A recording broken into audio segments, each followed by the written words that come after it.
சக்தியாம் அன்னை பராசக்தியினுடைய பாதம் பணிந்து சிவப்பரம்பருடைய குருவருளையும் திருவருளையும் நெஞ்சகத்தை நிறுத்தி ராமபிரானுடைய திருவடி கழல்களை மனமொழி மெகளினாலே வணங்கி கொண்டு ஆரா தமிழ் தொலைக்காட்சி நேயர்களுக்கு அன்பு கலந்த வணக்கத்தினை தெரிவித்துக் கொள்ளுகிறேன்.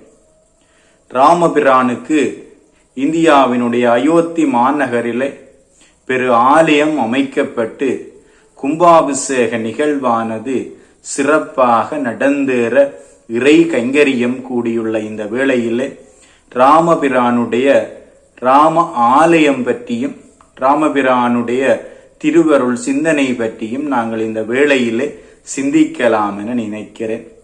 வான்மீகியால் ராமாயணத்திலே போற்றப்படுகின்ற ராமபிரான் மகாவிஷ்ணுவனுடைய 7வது அவதாரமாக போற்றப்படுகிறான். மகாவிஷ்ணுவனுடைய 10 அவதாரங்களிலே சிறப்புக்குரிய அவதாரமாக ராமபிரானுடைய அவதாரம் சொல்லப்படுகிறது. ராமபிரானுடைய சிறப்பு பற்றி வான்மீகி முனிவரினாலே எழுதப்பட்ட ராமாயணத்திலே நாங்கள் ராமபிரானுடைய சிறப்புகளை பார்க்கிறோம். தசரத மகாராசாவினுடைய அயோத்தியை மாநகராக கொண்டு ஆட்சி செய்த தசரதனுடைய புத்திரர்களில் மூத்தவராக ராமபிரானை பார்க்கிறோம். அயோத்தியை ஆண்ட தசரதன் அவனுடைய புத்திரனாகிய ராமபிரான் கோசலை நாட்டை அயோத்தியை தலைநகரமாக கொண்டு ஆட்சி செய்திருக்கிறான். இந்த ராமபிரானுடைய சிறப்புகள் காரணமாக 10 அவதாரங்களிலே ஒன்றாக போற்றப்படுகிற ராமபிரானை பல கோடி இந்து மக்கள் நம்பிக்கை அடிப்படையிலே கடவுளாக ஏற்றுக்கொண்டு வழிபாடு செய்யப்படுகிற சிறப்பை நாங்கள் பார்க்கிறோம். ராமபிரான் ஏகபத்தினி விரதத்தை கடைபிடித்திருக்கிறான். எங்களுடைய வாழ்வியல்ல வாழ்வாங்கு வாழ்வதற்கான வாழ்வியல் முறையிலே அந்த இல்லற நிலையிலே ஏகபத்தினி விரதத்தை கடைபிடித்து ஒரு மகானாக நாங்கள் ராமபிரானை பார்க்கிறோம். தந்தை சொல்மிக்க மந்திரமில்லை என்று கூற்றுப்படி தன்னுடைய வாழ்வியல்ல வாழ்ந்தவராக நாங்கள் ராமபிரானை அங்கே வால்மீகி ராமாயணத்திலே பார்க்கிறோம். ராமபிரானுக்கு ராம ஜென்ம பூமியில் ராமர் ஆலயம் அமைக்கப்படுகிறது. ராமபிரான் அவதரித்த அந்த அயோத்தி மாநகரிலே அது ராம ஜென்ம பூமி என்று போற்றப்படுகிற அந்த சிறப்புக்குரிய அந்த பதியிலே ராமபிரானுக்கு அயோத்தி மாநகரிலே பெரு ஆலயம் அமைக்கப்பட்டிருக்கின்றது. 3 அடுக்குகளை கொண்ட ஆலயமானது ஒவ்வொரு தளமும் 20 அடி உயரம் கொண்டதாக அந்த ஆலயம் அமைக்கப்பட்டிருக்கிறது. நாட்டினுடைய பாரம்பரியம் மற்றும் உள்ளூர் தொழில்நுட்பங்களை பயன்படுத்தி ராமபிரானுடைய அந்த ஆலயம் கட்டப்பட்டிருக்கிறது. பாரம்பரிய நாகர பாணியில் கட்டப்பட்ட கோயில் வளாகம் 38 அடி நீளம் கொண்டதாக சொல்லப்படுகிறது. கிழக்கு நோக்கி அமைக்கப்பட்ட ஆலயம் கிழக்கு மேற்காக 38 அடி நீளம் கொண்டதாக அந்த ஆலயம் இருக்கிறது. அந்த ஆலயத்திலே 250 அடி கொண்டதாக அந்த ஆலயம் அமைக்கப்பட்டிருக்கிறது. அந்த ஆலயத்திலே 161 அடி உயரம், 32 தூண்கள், 44 கதவுகள் கொண்டதாக அந்த ஆலயம் அமைக்கப்பட்டிருக்கிறது. அயோத்தி மாநகரிலே மிக பெரும் ஆலயமாக, பிரம்மாண்டமான ஆலயமாக, உள்ளூர் எங்களுடைய கலைஞர்களுடைய அதிசிறப்பு மிக்க அந்த வடிவமைப்பினாலே இந்த ஆலயம் வெகு சிறப்பாக அமைக்கப்பட்டிருக்கிறது. ராஜஸ்தான் நகரில் உள்ள பான்சி பகர்பூர் பகுதியிலிருந்து பெறப்பட்ட அந்த மணற்கற்களை கொண்டு இந்த ஆலயம் வடிவமைக்கப்பட்டிருக்கிறது. ராமபிரானுடைய கோயிலுக்கு செல்லுகின்ற பிரதான நுழைவாயிலில் அங்கே யானைகள், சிங்கங்கள், ஹனுமான் மற்றும் கருடன் சிலைகள் அங்கே அலங்கரிக்கப்பட்டிருக்கிறது. கிழக்கு நோக்கி அமைக்கப்பட்ட அந்த நுழைவாயிலில் சிங்கத்துவாரம் வழியாக 32 படிக்கட்டுகளை கடந்து பக்தர்கள் உள்ளே வர வேண்டும். அந்த ஆலயத்திற்குள்ளே சென்று தரிசிக்க வேண்டும். அந்த சிங்கத்துவாரம் வழியாக 32 படிக்கட்டுகளை கடந்து பக்தர்கள் உள்ளே சென்று தரிசிக்க வேண்டும். இந்த ஆலயத்தில் இன்னும் ஒரு சிறப்பு, மாற்றுத்திறனாளிகளுக்கு வசதியாக சாய்தளம் அமைக்கப்பட்டிருக்கிற சிறப்பையும் இந்த ராமபிரானுடைய ஆலயத்திலே நாங்கள் பார்க்கிறோம். நிருத்திய மண்டபம், ரங்க மண்டபம், சபா மண்டபம், பிரதான மண்டபம், கீர்த்தன மண்டபம் என 5 மண்டபங்கள் இந்த ஆலயத்திலே அமைக்கப்பட்டிருக்கிறது. இந்த ஆலயத்திலே இன்னும் ஒரு சிறப்பு, எங்குமே இரும்பு பயன்படுத்தப்படவில்லை என்று கட்டிடவியல் நிபுணர்கள் சொல்லுகிறார்கள். கோயிலின் அடித்தளம் 14 மீட்டர் தடிமனான ரோலர் கங்கிரீட் மூலம் கொண்டு அமைக்கப்பட்டிருக்கிறது. இந்த அடித்தளத்தில் இருந்து அங்கே ஈரப்பதத்தில் இருந்து பாதுகாக்க கிரைனைட் கற்கள் அங்கே 21 அடி உயரத்தில் தரைத்தளம் அமைக்கப்பட்டிருக்கிற சிறப்பை நாங்கள் பார்க்கிறோம். அதிநவீன தொழில்நுட்ப வசதிகளை கொண்ட வகையிலே எங்களுடைய பாரம்பரியம், வழிபாடு, பண்பாடு, சைவ தமிழ் பண்பாடு, சைவ பண்பாடு, பாரம்பரியம் அங்கே பாதுகாக்கிற வகையிலே இந்திய நாட்டினுடைய அனைத்து பிரதேசம் சார்ந்த, மொழி சார்ந்த, இனம் சார்ந்த பண்பாடுகள் பிரதிபலிக்கிற வகையிலே அந்த ஆலயம் அமைக்கப்பட்டிருக்கிற சிறப்பை நாங்கள் காண்கிறோம். இந்த ராமபிரானுடைய இந்த ராம ஜென்மபூமி ஆகிய இந்த அயோத்தி மாநகரிலே கடந்த 500 ஆண்டுகளாக நாட்டு மக்கள் அங்கே ஆவலுடன் எதிர்பார்த்து காத்திருந்த அயோத்தியிலே ராமனுக்கு கும்பாபிஷேகம் நிகழ அங்கே ராமபிரானுடைய திருவருள் கூடியிருக்கிறது. அங்கே அயோத்தி மாநகரமே பெரு விழாக்கோலம் பூண்டிருக்கிறது. ராம ஜென்மபூமி தீர்த்த சேஸ்திர என்று சொல்லப்படுகிற அந்த அறக்கட்டளையினுடைய பொறுப்பிலே இந்த ஆலயம் அங்கே பரிபாலனம் செய்யப்படுகிறது. ராம ஜென்மபூமி தீர்த்த சேஸ்திர அறக்கட்டளையினுடைய அந்த ஏற்பாட்டின் காரணமாக இந்த ஆலயம் பராமரிக்கப்படுகிறது. அங்கே கும்பாபிஷேக நிகழ்வுகள் எல்லாம் ஏற்பாடு செய்யப்படுகிறது. அயோத்தியை தலைநகரமாக கொண்டு கோசலை நாட்டை ஆட்சி செய்ததாக, அங்கே ராமபிரான் ஆட்சி செய்ததாக வான்மீகி ராமாயணத்திலே குறிப்பிடுகிறான். இந்தியாவினுடைய உத்தரப்பிரதேச மாநிலத்திலே சராயு ஆற்றங்கரையில இந்த ஆலயம் அமைக்கப்பட்டிருக்கிறது. இந்த அயோத்தி மாநகரம் இந்தியாவினுடைய உத்தரப்பிரதேச மாநிலத்திலே அங்கே சராயு ஆற்றங்கரையிலே அமைந்திருக்கிறது. இந்த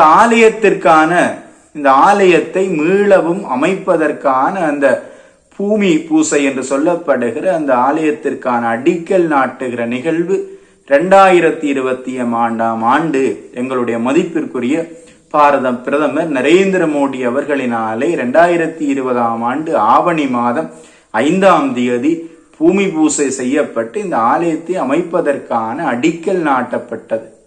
அன்றைக்கு அடிக்கல் நாட்டப்பட்ட ஆலயம் இன்றைக்கு பெரு ஆலயமாக, வரலாற்றை சொல்லுகிற ஆலயமாக, அங்கே மகாவிஷ்ணுடைய அவதாரங்களில் 7வது அவதாரமாக போற்றப்படுகிற ராமபிரானுடைய பெருமையை சொல்லுகிற, அங்கே சைவ மக்கள் வைணவ மக்கள் இணைந்து வழிபாடு செய்கிற, சைவ வைணவ வேறுபாடற்ற வகையிலே வழிபாடு செய்கிற ஒரு ஆலயமாக இந்த ஆலயம் அமைக்கப்பட்டிருக்கிறது. ராமாயணத்திலே ராமபிரானுக்கு பட்டாபிஷேகம் செய்வதற்காக அங்கே தேதி அறிவிக்கப்படுகிறது. அங்கே ராமாயணத்திலே நாங்கள் கற்கிறோம். ராமபிரானுக்கு பட்டாபிஷேகத்திற்கான தேதி அறிவிக்கப்பட்டதும் அங்கே அயோத்தி மாநகரமே தேவலோகம் போல ஜொலித்தது, திருவிழாக்கோலம் பூண்டு காட்சி அளித்தது என்று நாங்கள் சுவைபட படித்திருக்கிறோம். அதே போல இந்த கும்பாபிஷேகம் ராமபிரானுடைய ஜென்ம பூமியிலே அமைக்கப்பட்ட இந்த ஆலயத்திற்கான கும்பாபிஷேகத்திற்கான தேதி அறிவிக்கப்பட்ட நாளிலிருந்து அந்த அயோத்தி மாநகரம் பெரு விழாக்கோலம் பூண்டிருக்கிறது. அங்கே தேவலோகம் போல் காட்சி அளிக்கிற வகையிலே இந்த ஆலயம் பெரு விழா கொண்டிருக்கிற சிறப்பை நாங்கள் பார்க்கிறோம். ராமபிரானுடைய அருள், அங்கே இந்திய பிரதமருடைய அந்த செயற்பாட்டின் காரணமாக, அந்த மக்களுடைய மீள் செயற்பாட்டின் காரணமாக இந்த ஆலயம் அமைக்கப்பட்டிருக்கிறது. இந்த ஆலயத்தினுடைய சிறப்புகளாக 3 மாடிகள் கொண்டது, 380 அடி 250 அடி அகலம் கொண்டது, அங்கே 161 அடி உயரம் கொண்டதாக இந்த ஆலயம் அமைக்கப்பட்டிருக்கிறது. ஒவ்வொரு தளமும் 20 அடி உயரம் கொண்டதாக 392 தூண்கள், 44 கதவுகள் கொண்டதாக, வாயில்கள் கொண்டதாக அமைக்கப்பட்டிருக்கிறது. பிரதான கருவறையிலே அங்கே ராமர் சிலையும் முதல் தளத்திலே ஸ்ரீராம் தர்பாரும் அங்கே அமைக்கப்பட்டிருக்கிற சிறப்பை நாங்கள் பார்க்கிறோம். நித்திய மண்டபம், ரேங் மண்டபம், சபா மண்டபம், பிரதான மண்டபம், கீர்த்தன மண்டபம் என்று மண்டபங்கள் அங்கே அமைக்கப்பட்டிருக்கிறது. ஒவ்வொரு தூண்கள் மற்றும் சுவர்களிலும் தெய்வ சிலைகள் அமைக்கப்பட்டிருக்கிறது. கிழக்கு திசையிலிருந்து அங்கே நுழைவாயில் 32 படிக்கட்டுகளை கடந்து நாங்கள் அந்த சிங்க வாயிலுக்கூடாக ஆலயத்திற்குள்ளே பக்தர்கள் சென்று வழிபாடு செய்கிற வகையிலே அமைக்கப்பட்டிருக்கிறது. அதே போல மாற்றுத்திறனாளிகளுக்கு சாய்தளம் அமைக்கப்பட்டிருக்கிறது.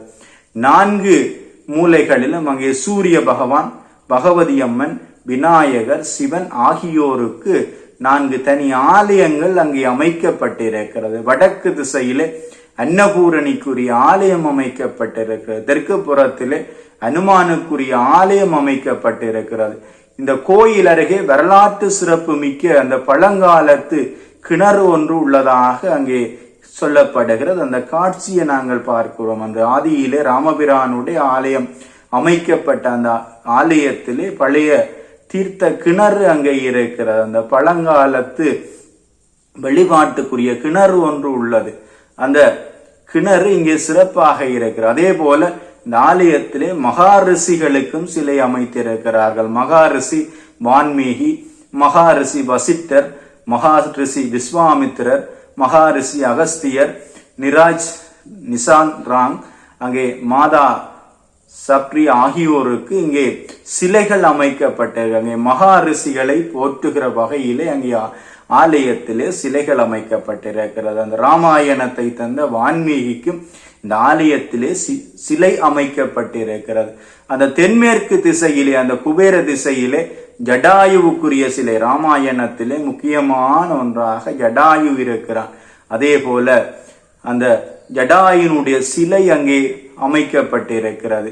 அந்த சிவனுடைய பழங்கால கோயில், அந்த ராமபிரானுடைய அந்த ஆலயத்திலே அந்த இடத்திலே இருந்த பழைய சிவன் கோயில் அங்கே மீட்டெடுக்கப்பட்டிருக்கிறது. இது ஒரு சைவ வழிபாடு சார்ந்த, இந்துத்துவ வழிபாடு சார்ந்த, சைவ வைஷ்ணவ வழிபாடு சார்ந்த ஒரு சிறப்பை நாங்கள் பார்க்கிறோம். அன்றைக்கு ஆதியிலே ராமபிரானுக்கு அங்கே ஆலயம் அமைக்கப்பட்டு அந்த புனித இடம் மீண்டும் வழிபாட்டுக்காக அங்கே மீட்கப்பட்டு மீண்டும் அந்த ஆலயத்திலே, அந்த இடத்திலே ஒரு ஆலயம் அமைக்கப்பட்டிருப்பது அதனுடைய சிறப்பை நாங்கள் காட்டுகிறோம். அந்த வரலாறு என்பது ஒரு வரலாற்று தொடர்ச்சியினுடைய ஒரு மீள் அமைப்பாக இந்த ஆலயம் அமைக்கப்பட்டிருக்கிறது, சிறப்பாக இருக்கிறது. உலகில் எங்கேயும் ஒருபோதும் நடந்திராத ஒரு வரலாற்று சிறப்பு மிக்க நிகழ்வு இந்த அயோத்தி மாநகரிலே நடைபெறுகிறது. அந்த அயோத்தியில் ராமபிரான் கோயில் மீள ஆரம்பிக்கப்பட்டு கும்பாபிஷேகம் நடைபெறும். அங்கே அந்நியர்களினால் அந்த இடத்திலே இருந்த ராமபிரானுடைய ஆலயம் அமைக்கப்பட்டிருந்த அந்த இடத்தை, ஆலயத்தை அழிக்கிறார்கள். அந்த அழித்த இடத்திலே மீண்டும் வரலாற்று சான்றாக இந்த ஆலயம் அமைக்கப்பட்டிருப்பது உலகிலே எங்குமே காண முடியாத ஒரு சிறப்பாக இருக்கிறது. முதன்முறையாக உலகத்திலே ஒரு வரலாற்று தவறு திருத்தி எழுதப்பட்டிருக்கிறது. அந்த புராதனமான பாரம்பரியம் மிக்க வழிபாட்டு இடத்திலே மீண்டும் அந்த ஆலயம் அமைக்கப்பட்டிருப்பது ராமபிரானுடைய திருவருள் கைங்கரியமாக நாங்கள் பார்க்கிறோம்.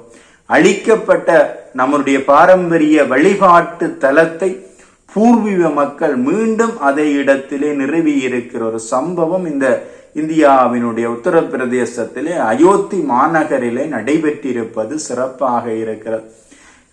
ராமபிரானுடைய இந்த ஆலயத்தினுடைய கும்பாபிஷேகம் தை மாதம் 22 இந்த ஆலயத்தினுடைய மகா கும்பாபிஷேக நிகழ்வானது தை மாதம் 22 நடைபெறுவதற்கு அங்கே திருவருள் கூடியுள்ளது.